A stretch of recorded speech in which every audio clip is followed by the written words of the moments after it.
had to get a person off me last week. Sometimes when you keep stepping on my corn, I let you step on the corn one day, then you step on the corn another day, then you go to the other foot. And that's going to be the day, because that's a good foot. I'm going to have to get you up off of me. Hey y'all, we out here in these Memphis streets. Good morning. Happy Tuesday? Child, I don't even know. But anyway, just popping on real quick. Yesterday, I got an email from a man who wasted my time last week. Had a meeting scheduled with this company, professional relationship. I had the Zoom meeting set up. I showed up, rearranged my lunch last week, went out in the car in the cold to have this private Zoom meeting with this man, this company, you know. And child, I got in the room, I was like, you the only person here? I was like, okay, so time difference, you know. The meeting was 10:30 to 10:45 my time, so 11:30 to 11:45 Eastern. And so I'm sitting out here, I'm like, well, maybe, you know, because I don't Zoom, you know, so I was like, well, maybe I'm in the wrong room, maybe I hit the wrong link or whatever, I don't know. Last time I Zoomed, and the only time I've Zoomed has been with my sorority sisters in a Zoom meeting, and then we had the Wendy Show uses Zoom to join when they were doing the virtual. And then both of those times I was at home on my computer. This time I was trying to do it on my phone, so, you know, I was thinking, well, maybe I'm doing something wrong, you know. Child, I got out the Zoom meeting and went through the phone link. You know, it says click here to join phone or call in or whatever. So I did that. Still, only person in the room, child, listen, I'm from the old school where in college, you still do this. Now that I'm grown, it's a waste of money. But if the professor doesn't show up by a certain time, you sign the roll to leave. Child, don't you know you were just wasting money and not getting your money's worth? But you know, when you're young, you don't know. You just want to go back to the dorm or wherever and go do whatever. I gave that person all of my time from 10:30 to 10:45. At 10:45 on the dot, I disconnected, and I was like, you know what? My time is valuable. I don't have to eat my lunch sitting out here in this car trying to talk to you. No. So, I forgot the meeting, or I missed the meeting. There was no in advance. I'm sorry, I got something going on. I can't make it. I'm dead. Whatever. What you don't get a chance to do is waste my time. But anywho, yeah, y'all. So everything else is going okay. But what can I tell you about this crazy dream I had? I'll tell you if I straighten up and get in the straight and narrow. Okay, I'll be right back. Okay, y'all, I'm back. It's later than the same day, but I'm on my lunch break, and so I decided to come and eat in the car because, y'all, I think it's a dead mouse somewhere in my vicinity. I'm like, did the mouse die from something? And I don't want to be inhaling whatever heat. Ooh, child. You know, it's always too much going on over here. But anywho, so I was supposed to tell y'all about the dream I had, which was, to me, revolutionary. Because it put things in perspective. First of all, I had a chance to be asleep and still and not doing something. Because I'm always doing something, solving problems and doing stuff. So the other night, I had this dream that I was going to the coast, Mississippi Gulf Coast, like Biloxi. And if you've ever been on Highway 49 South, you know that there are some parts between Hattiesburg and the coast that are flat. And then you'll see like a hill. And so for some reason, I don't know why, I was riding with this group of older people. They were like this land barge car, like a big car from the 70s and 80s, like a stinking Lincoln or like a big long tin car, right? I'm riding in the back seat with these people. I'm in the middle, okay? 4 other people around me, all over the age of 70 and 80, okay? I'm riding with these people. Now, where we going? I don't know. Well, I know where we're going, but why am I riding with these people? I don't know. So, we rolling, and then my little cousin and her son are riding in their car behind me because we were riding 5 deep in this car, and so they were going with us, and so they were riding in their own car. So if you've ever been down Highway 49, there are some places it's a 4-lane road with a median in the middle. But sometimes it's like on the side, over on the passenger side, it's like some little dips, okay? Like there should be some guardrails maybe, because it's kind of like a ditch or something, you know. And we rolling down there. So we down on this part. My little cousin and her son pulled off. I'm like, where they going? But they pulled off. And so we see coming towards us now, even though in real life it's a 4-lane highway separated by a median, pretend that the median and the other 2 sets of lanes are not there. So it's just a 2-lane highway. Well, barreling down the hill coming towards us was this, looked like a pulpwood truck. I don't know if you know what a pulpwood truck is, a log truck. Barreling down the hill, and all you could see was like a cartoon character. Nothing but road being pulled up behind it, brown smoke, brown dust just rolling. But you could see this out of control, rusty pickup truck, pulpwood truck, rolling, barreling down the road towards us. I was like, first of all, I can't do nothing back here. I'm in the middle of the golden people up in here, okay? So we rolling towards the thing, and I'm like, oh my goodness, we're on that stretch of the highway to where we can't run off the road, because we would run off into a ditch and, you know, possibly, you know, be the end of us. But here we come, we got this thing barreling down towards us. He is out of control. It's like the driver might be trying to stop the car. Maybe his brakes, the truck, maybe his brakes went out on him or something, but he is barreling down towards us. And I'm like panicking all at the same time, thinking, okay, we about to have to figure out a plan. We got to jump out this car. So I'm telling the people in the car, listen, if we got to get on the side of the road and jump out the car and hold on to the ravine or whatever, the side of the road, be prepared to jump out the car. Or just brace yourself for the impact of the hit, right? Because we just felt like there was no other place for this truck to go, because he was having a hard time steering. So somehow it must have been like an old preacher driving his car, I'm thinking, because he was not panicking or anything. So I'm like, okay. So I just knew he was a goner. So the truck finally gets past us, gets to us, and it blows past us, child. So it's almost as if he was on the side of the road where he had a little bit more grassy median than we had, and so he was able to maneuver the truck and go over, you know, away from us to spare us. And so we stood still. That's what happened. The person driving just stopped the car. He didn't proceed, so he stopped the car and just waited. Child, you talk about somebody who was feeling a sense of overcoming relief, even though it was a dream. And I was happy that my little cousin had pulled off long before that, because she probably would have panicked and, you know, maybe ran off the road when she didn't necessarily have to do that. So when I woke up, I was trying to process the dream, y'all.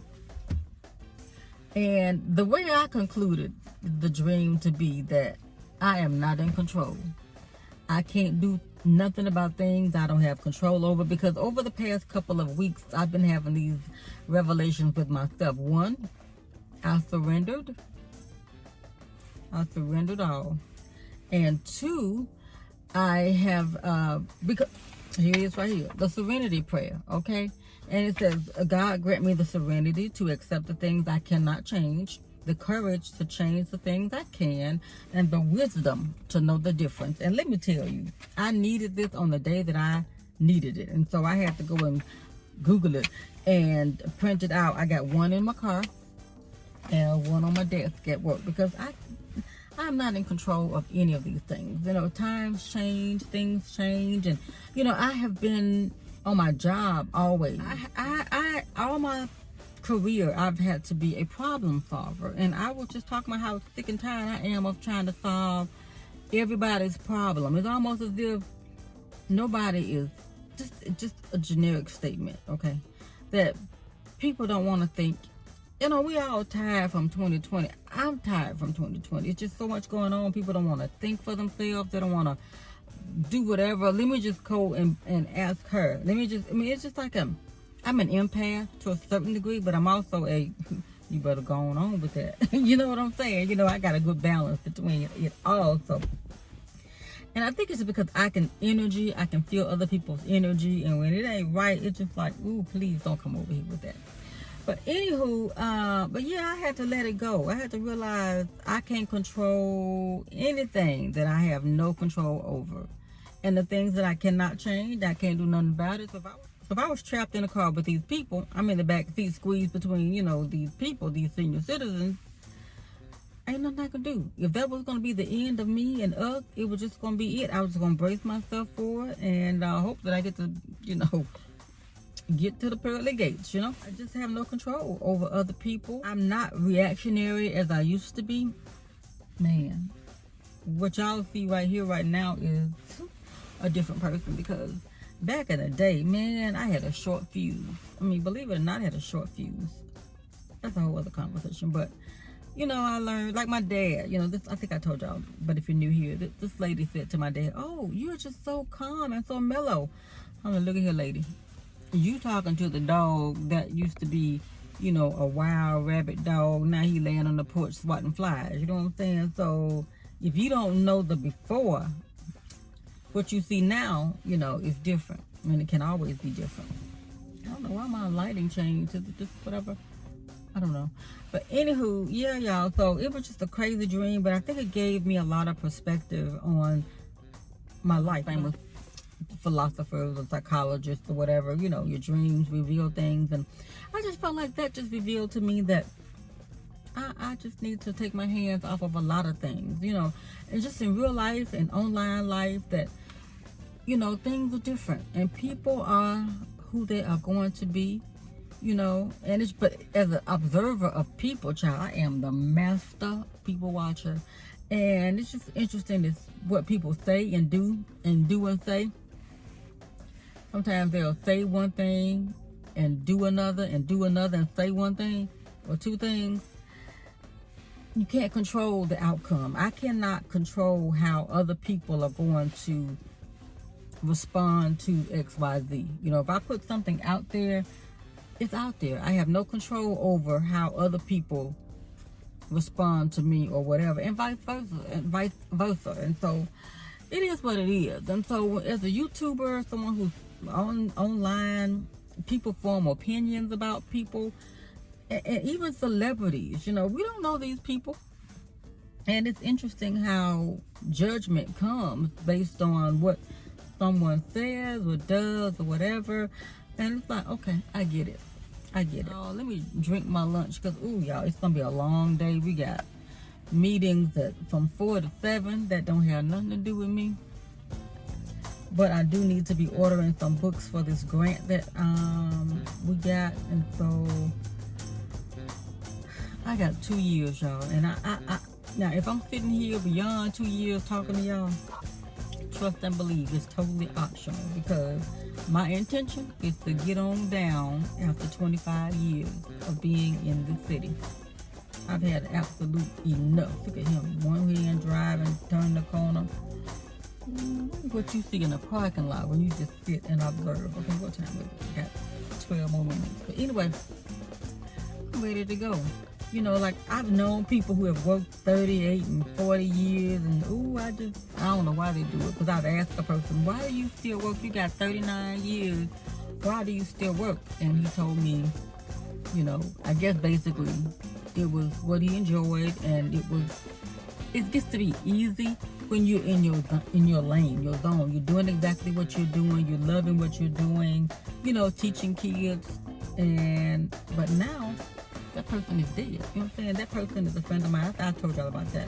And when I used to sign off with "May your heart be filled with purple joy," that was my friend. That was in honor of a coworker and friend who had passed away. But he loved his job. He died, not on the job, but still being employed by the district, because he loved it. And I could see myself that if I loved it, if I was doing it. But let me tell you, I'm not doing certain parts of things. I'm doing more other things. And, the joy for me was being a librarian. But with everything going on, a lot of changes that happened, sometimes the value in something is not clear in other perspectives. And I'm talking in riddles, but you know, that's all I can do at this point. So I can't fight it. I cannot fight that. I'm not going to, you know, stress out about it. So we're going to make it do what it do, right? But yeah, so if I get to 25, if I am blessed to get to 25 years, my intention is my intention, here you come again, circling around, making it, look, now you're going this way, wobbling. Is this person lost, y'all? Let me tell you, he has one hand on the steering wheel, one hand on the cell phone, turning the corner. And his car got a lot of dents in it. I wonder why, you know what I'm saying? And that's the thing about being an empath, you know, you could make good observations. Now, we're making observations. We don't know until we have a conversation. But a lot of times we be right. And I just like watching people. There's some things that I'm working on that should bring me some clarity in my own personal life. You know, I got a bucket list like everybody or most people. And so I'm working on those things. You know, I'm like, well, you know what?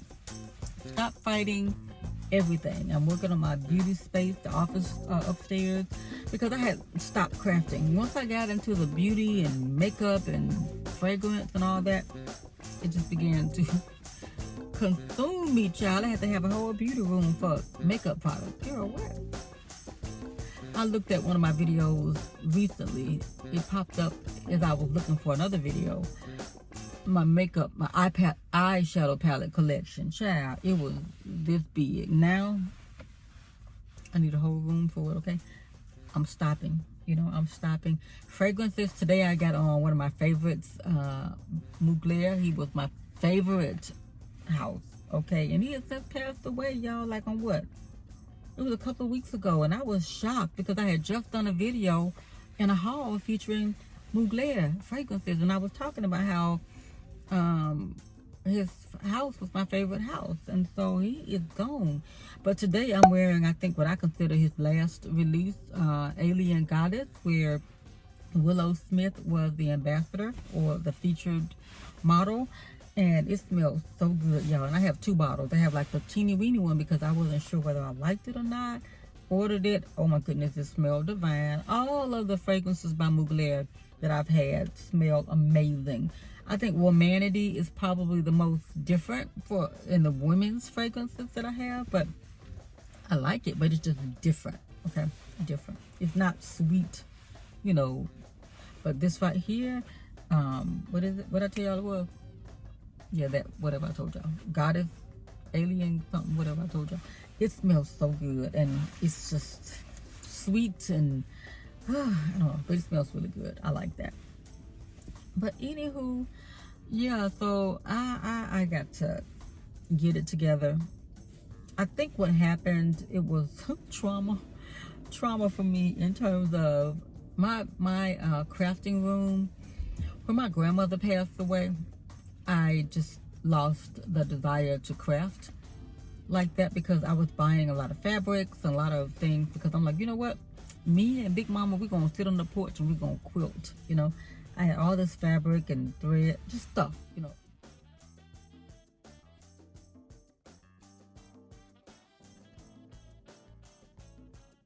I've never really done a tour of my crafting space because I needed to have gotten back into my crafting and just, because that is what brought me peace.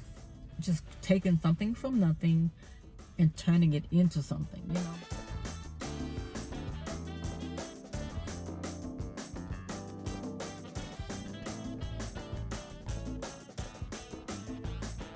You know, and so I just enjoyed that part of it. And when I have crafted just on the fly without being on camera, it's like, oh man, it's almost like some type of relaxation drug or something, because I go to sleep and I sleep like a baby, you know. We're trying to drink more water, and this is my StreamYard water bottle that I bought, and I don't know how much it holds, but listen, I like it because I can drink more water and it feels cool.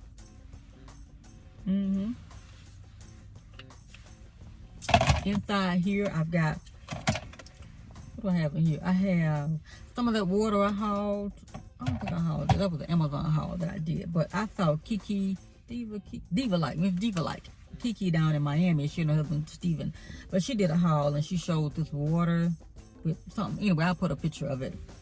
And it's 3 flavors in the bundle, and the tangerine one with ashwagandha is what I have in here, and it tastes pretty good. The other one was a ginseng with something, and with green tea and ginseng, and it was okay. I had to shake it up to get a little flavor. I'm like, oh, okay, it was all right. Tastes like a tea bag that you made a green tea with, and then you drank the tea, and then you save the tea bag, and then you put it inside the water, and like it was a hint of green. It was just a hint of green tea, but the lemon one tastes pretty good, but I prefer the tangerine. So I noticed, I think I was a little bit dehydrated too, y'all, because I just felt like when I would go to sleep, it would just be like sleep paralysis. You just fall off wherever, boom, sleep. Don't wake up until the clock is like, pop. But when I started to, drink more water, making sure that I was hydrating, I felt like I could wake up before the clock. Like at 4 o'clock, I could wake up on my own. Just noticing things, you know what I'm saying? I'm not a fan of water. I have not drank my lunch. This is what I got for lunch. It was wasting out as I was walking out because I had to heat it up and then bring it out here. I think I tried to eat this one day, but I didn't show y'all this, because the footage from the video was like really, really janky. Okay, janky. Oh, it's good. I had bought it last week and didn't eat it because the mailman ended up bringing me lunch. Shout out to the mailman. And y'all, does this ever happen to y'all? And I don't want to expound on it too much, but I consider my channel to be a smaller channel. I don't have 100,000. On this channel, I only have 5,000, 6,000, I don't know, just under 5 or 6,000, whatever. You know how you visit other channels to be supportive, and then you leave a comment or whatever, and they don't comment back to you, but then you watch their channels. This has happened to me twice in the last 6 months. That you hear the words and phrases that come out of your mouth come out of their mouth, and they got over 100,000 subscribers. It's like, ooh, plagiarism. And I just feel it's happened to a lot of us, especially smaller channels. And I feel like the temperature in the car, because the sun is coming directly in here, it overheated the phone. That has only happened to me a couple of times. But yeah, I've been out here a long time so I can speak on this, that larger channels sometimes watch smaller channels and steal their content. And it's like, wow, especially because I know I say janky all the time. And then, it's like, wow, not that I own janky, but it's like, I was just over on your channel commenting, and then you didn't respond, actually deleted my comment. Ooh, child. And here you are. So, hey, you, if you're watching today, thank you. But yeah, like people will just steal stuff. And I think that's what's the problem of the internet. Where is the originality? You know what I'm saying? I feel like people just like overshare, share, and then you don't know where it started from. And all you know is you thinking, the people in your circle thinking, oh, she originated that, or oh, that's clever, I'm gonna use it. Because I've had this man, I think I've told y'all in older videos, I had to always censor what I said around him, because he would take the words out of my mouth. Oh, I'm gonna have to use that. I'm gonna have to use that. No, that ain't for you to use. That's mine. Clever phrases. Because let me tell you, if you know me in real life, the stuff that rolls off, child, sometimes I have trouble keeping up. But it's just stuff that be like funny, hilarious, or whatever. But yeah, so, just people are gonna be people. People are gonna be peopling, and so, because I said life be lifing, and I heard that in somebody's mouth. I was like, oh, girl, I was just on your channel, now you done said. Anyway, so sometimes, really, a lot of times, for years, I have censored myself. Even though y'all have heard me say some crazy stuff, I over-censor myself. Because, first of all, being on a live platform, sometimes you have to already have in your head what you are and not going to say. Yep. But anywho, I need to get back inside, but I finished drinking my lunch first, child, because they doing COVID testing, child. I'm like, my space is everything but COVID test, and then the lady, she might be watching. I ain't gonna say that. Never mind, strike that. But anyway, child, I don't talk to nobody without no face covering. I don't trust nobody. I'm told y'all I got trust issues, and I think even before the pandemonium, you know, I was already like iffy about other humans being in my space anyway. But now it's like, I don't trust nobody. I don't trust people. And it's not like a casual thing. It's almost like it has gotten so casual. I've heard people say, oh, well, if I get it, all I got to do is just be off for, you know, how many other days I get to be off. What? Because I just feel like this thing is so, while I might, you know, get sick or whatever and recover, but what if I'm out here, you know, talking to people all freely and stuff, and somebody else take it home to their family and make somebody in their family sick? You know, no. So to me, it is just, I see this man coming over here, y'all. I hope he ain't been looking for me in the building. He looks official. Got a badge on. I don't know who he is.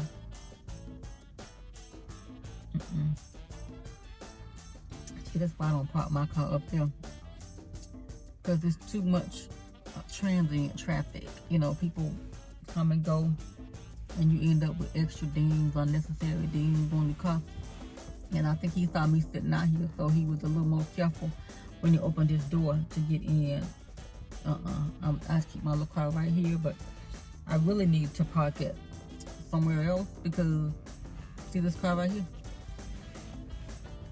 Child, these old knees, be trying to get out of here. You know, I need to open this door wide, but this is where I have always parked my car, even when I had the other car. So it's just a habit, but I really need to park it a little further out so I can swing the door open, y'all. Anywho, child, I just don't feel it right now. What they gonna do? I think I'm gonna just, it's gonna be a long day today. Until, what, 7 o'clock? Ooh, you know what? I think my problem is I have done this for so long. I'm tired. It's the routine and all of this constant same, change, same, you know. And I'm entitled to retire. As soon as I think I can, I think I'm out of here. Now, it might be that I get to 25 and feel like I can make it. Child, if you're going to run into us and this other, ooh, child, he is, ooh, yeah, baby. He was this close to that car over there. Child, I might need to, when I pull up, pull back some, because, so you don't know. If you can't watch your vehicle or you don't have it on surveillance, child, you don't know what's going on around your car when you're not looking. Oh, you know what I'm saying? Getting back to my dream, y'all. This week, there's like next week, it's President's Day. The kids are out, but we got meetings, like in-person meetings. Oh, child, I'm not ready.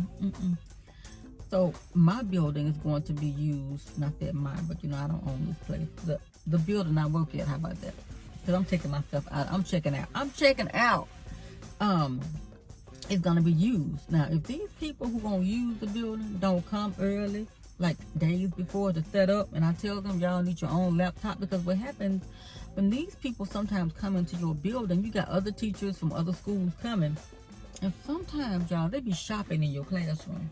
They have a main session in like the auditorium or somewhere, and then they'll break out into different classrooms, right? Child, sometimes them people be shopping. Take your HDMI cord or whatever you got laying around. People will pick it up. Because you at another school, you know, on your meeting day, you somewhere else. Because we've had that happen, child. Folks coming to me complaining, they stole my HDMI cord. Several people. I don't have a supply cord. I don't have a supply cord room. You know what I'm saying? They're like, I got everything that they need. And sometimes that was the burden and thing I was wearing, trying to solve everybody's problem. I don't have a budget for cords. I don't have a budget for whatever you come up with that you need. Do you not know how much of my own money I have spent to do things for this school. I'm telling you, over the years, because if I needed something, I didn't want to be waiting for this, waiting for that. I needed it right then. I would spend my own money. Now, sometimes I got reimbursements, you know.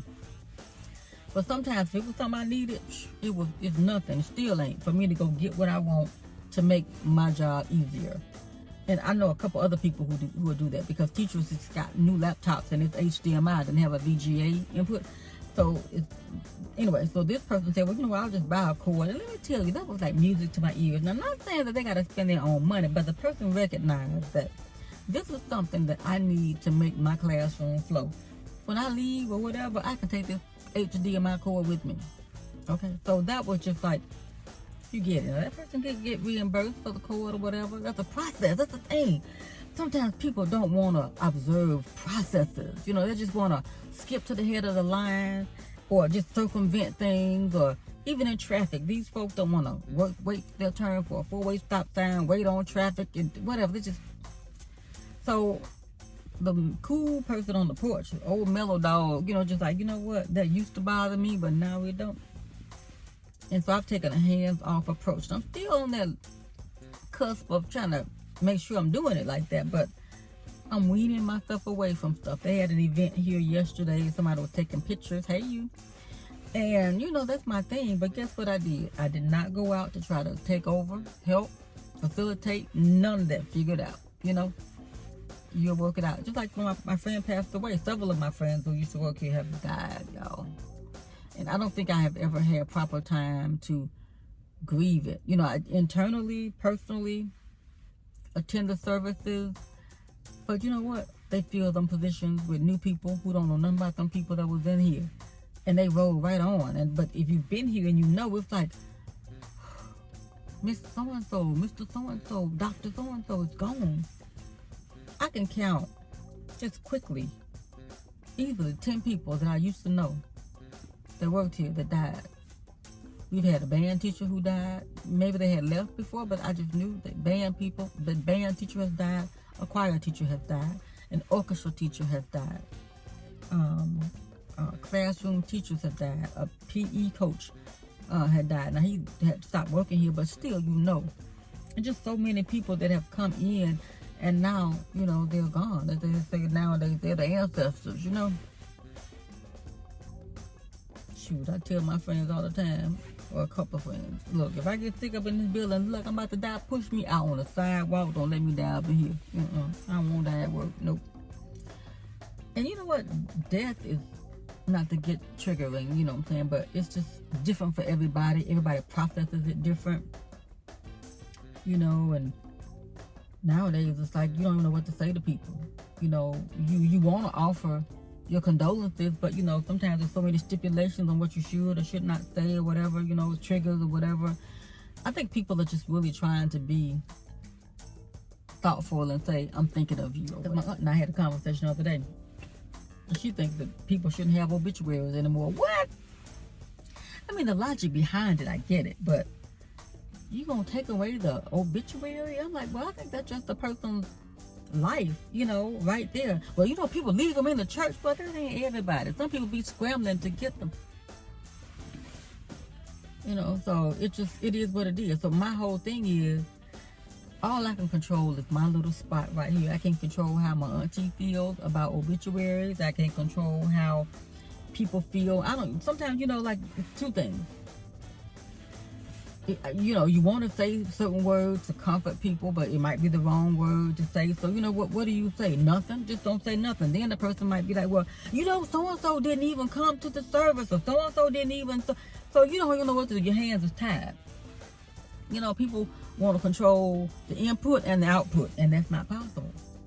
You know, back in the day when I first went natural, you know, if you were in the natural hair community, you know, everybody was like cutting the hair off and get the big chop and everything. And some people who were still relaxed was like, okay, well, you know what, I'm just gonna go over to this wig store and buy me some natural hair weave or whatever and sew it in. So, you know, you said, oh, I love your hair, but next week they had to relax. I mean, people got choices. I'm not trying to say people can't choose for themselves. Don't think I'm being all judgy and all that. That ain't even it. Because get down how you get down.